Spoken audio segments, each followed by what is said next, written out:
आज हम लोग पढ़ेंगे फॉलिकल डेवलपमेंट, है ना। टेक्निकली इसको कहा जाता है फॉलिकुलोजेनेसिस। जेनेसिस मतलब प्रोडक्शन या टू प्रोड्यूस, फॉलिकुलो मतलब फॉलिकल्स। तो फॉलिकल डेवलपमेंट या फॉलिकल्स डेवलपमेंट इसको हम लोग कहते हैं, ठीक है ना।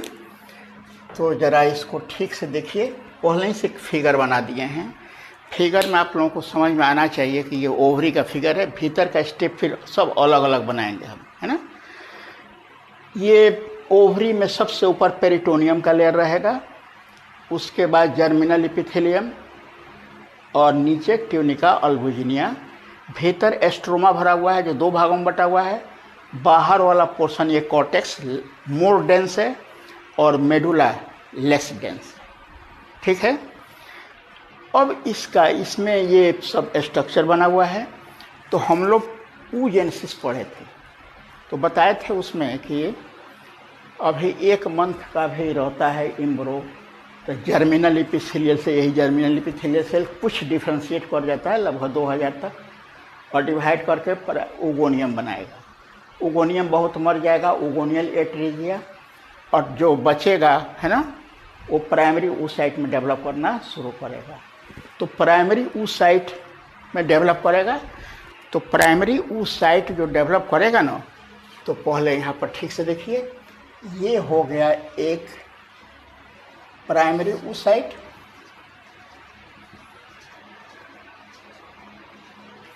और इसके चारों ओर से फ्लैटेंड सेल, चपटा सेल इसको घेर लेगा। तो फ्लैटेंड सेल आप लोग एपिथेलियल टिश्यू पड़े होइएगा तो मालूम होगा, स्क्वायमस सेल है वो, स्क्वायमस सेल से ये फ्लैटेंड सेल,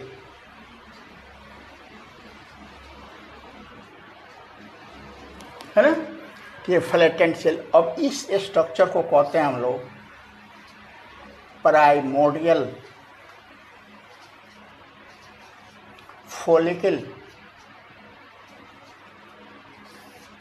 आगे देखिए, फिर ये हो गया प्राइमरी oocyte, और यहाँ पर क्यूबॉइडल सेल द्वारा ये घिर जाएगा।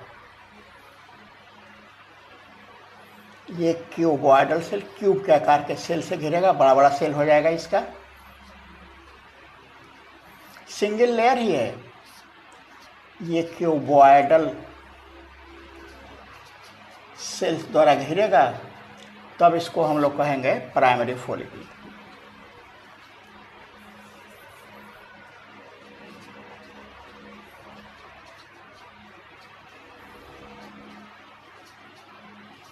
है ना।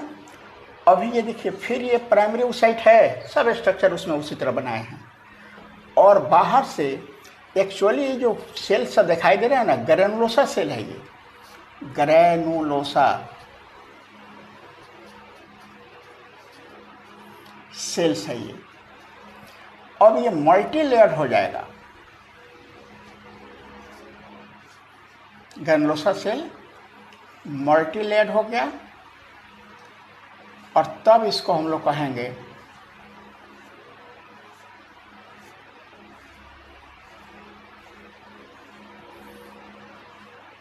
है ना।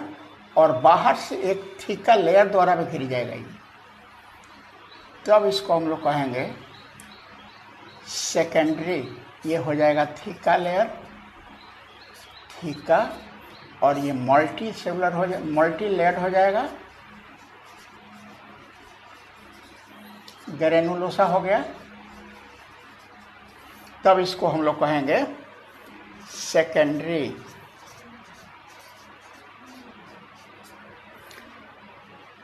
तब इसको हम लोग कहेंगे secondary follicles. Primary, primordial, primary, और ये हो जाएगा, सब स्ट्रक्चर उसी तरह है उसमें, सेकेंडरी फॉलिकल। अब इसमें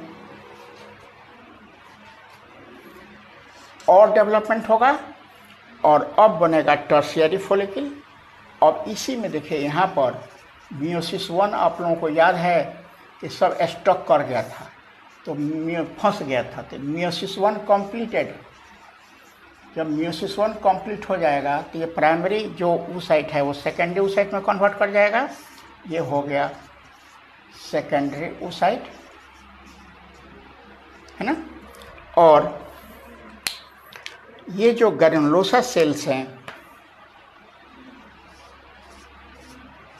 उसमें डिफ्रेंशिएशन होगा,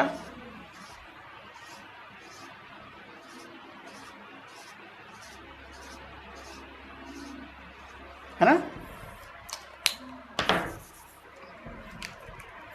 अब इसको थोड़ा सा अलग तरह से बनाना पड़ेगा। ये सेकेंडरी ओसाइट हो गया, इसके चारों ओर एक और कंप्लीट लेयर बन जाएगा जिसका नाम हो जाएगा जोना पिलुसिडा।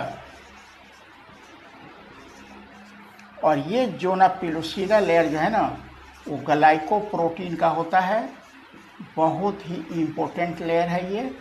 इसी को देखकर, इसी को पहचान कर स्पर्म जो है ना इससे अटैच होता है। और इसके बाहर जो है ना वैसे ही ये, अब देखिए यहाँ पर ग्रैनुलोसा सेल्स है सब।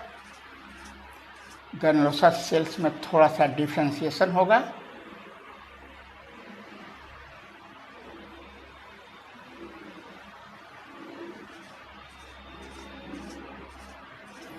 और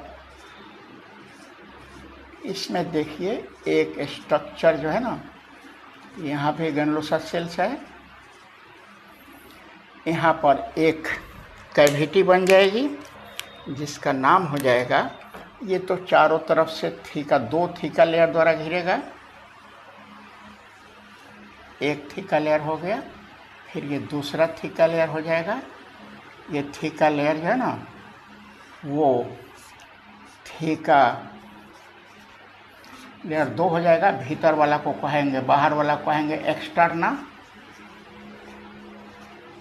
और भीतर वाला को कहेंगे इंटरना, है ना।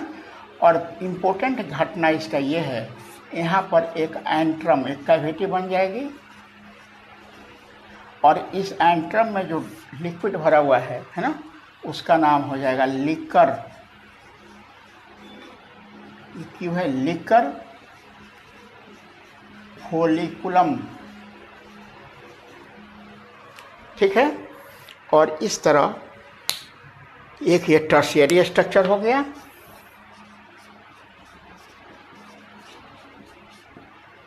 टर्शियरी फॉलिकल, और अब ये कन्वर्ट करेगा ग्राफियन फॉलिकल में। तो ग्राफियन फॉलिकल बनाया जाए,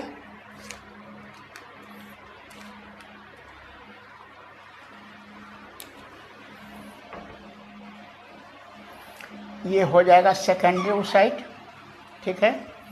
इसके चारों ओर पिलुसिडा लेयर, और अब इस पिलुसिडा लेयर के जो बाहर का लेयर है ना, जस्ट उसे एडजॉइनिंग, उसे सटा हुआ वो लेयर जो है ना एक और लेयर में डिफ्रेंशिएट करेगा जिसका नाम हो जाएगा कोरोना रेडिएटा। ये हो जाएगा अब सेकेंडरी ओसाइट। ये हो जाएगा जोना पिलुसिडा।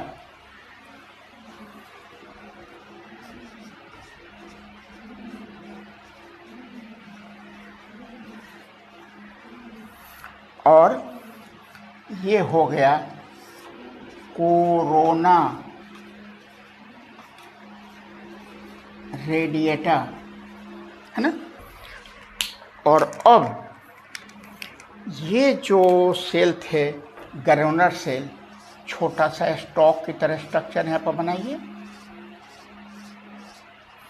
और इससे निकालिए आप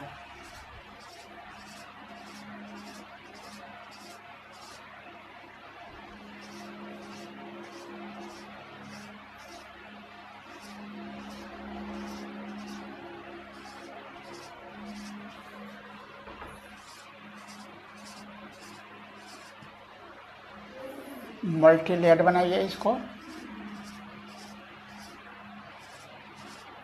ये ग्रैनुलोसा सेल ही है,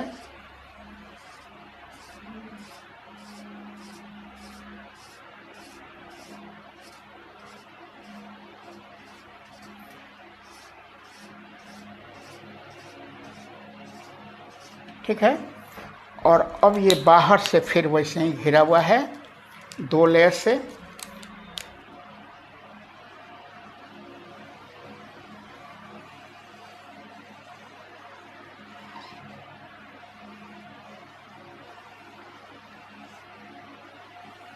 थीका एक्सटर्ना और थीका इंटरना। ये एंट्रम है और लिकर फोलिकुलम इसमें भरा हुआ है। और ये जो स्ट्रक्चर अब बनाना, इसके बाहर भी देखिए ग्रैनुलर लेयर यहाँ भी है।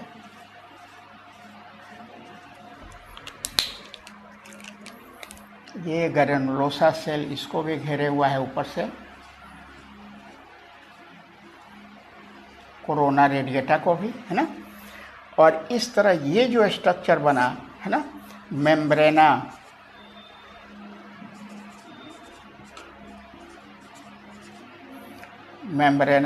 ग्रैनुलोसा, और ये जो इम्पोर्टेंट स्ट्रक्चर है ना, उसका नाम है कुमुलस ऊफोरस, है ना। और ये पूरा एक हो गया ग्राफियन फॉलिकल। अब इस ग्राफियन फॉलिकल में, है ना, LH हार्मोन काम करेगा। और अब क्या क्या इसमें से निकलेगा, देखिए सेकेंडरी oocyte, ये सेकेंडरी oocyte, जोना पेलुसिडा और कोरोना रेडिएटा लेकर इसमें से ये बाहर हो जाएगा। LH हार्मोन इसको रप्चर कर देगा, फाड़ देगा, और इसमें से ये संयोजन, अब जो स्ट्रक्चर बचेगा वो LH हार्मोन के कंट्रोल से ही, है ना, यहाँ पर स्ट्रक्चर बन जाएगा एक, जिसका नाम होगा कॉर्पस ल्यूटियम। ल्यूटियम मतलब येलो होता है, येलो बॉडी भी कहा जाता है। और फिर ये जब डिजेनरेट करेगा तो कॉर्पस अल्बिकन्स बनता है, इसको व्हाइट बॉडी कहते हैं। और अब ये पूरा एक oocyte अपने को चारों तरफ से घेरे हुए स्ट्रक्चर कहाँ से निकलेगा, ओवरी से। और आपको मालूम है ओवरी से निकलेगा तो कहाँ पहुँचेगा, ठीक है ना, इन्फंडिबुलम में। फिर वहाँ से कहाँ पहुँचेगा ये, अरे याद है ये स्ट्रक्चर बताए थे, ये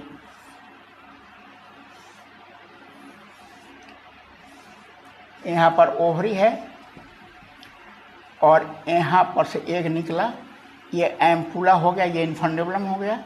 इधर से स्पर्म जाएगा और स्पर्म जाएगा तो यहाँ पर एक पहुँचा हुआ है और यहाँ पर फर्टिलाइजेशन होगा, है ना। यहाँ से ये ओव्यूलेशन कहते हैं। ग्राफियन फॉलिकल से जब एग निकलेगा या सेकेंडरी oocyte निकलेगा, है ना, तब उसको हम लोग कहेंगे ओव्यूलेशन। तो ओव्यूलेशन की क्रिया यहाँ होगी और अब ये निकलेगा ग्राफियन, ये पहुँचेगा पहले इन्फंडिबुलम में, फिर एम्पुला में, स्पर्म भी एम्पुला में पहुँचेगा और फर्टिलाइजेशन की क्रिया एम्पुला में ही होगी, ठीक है।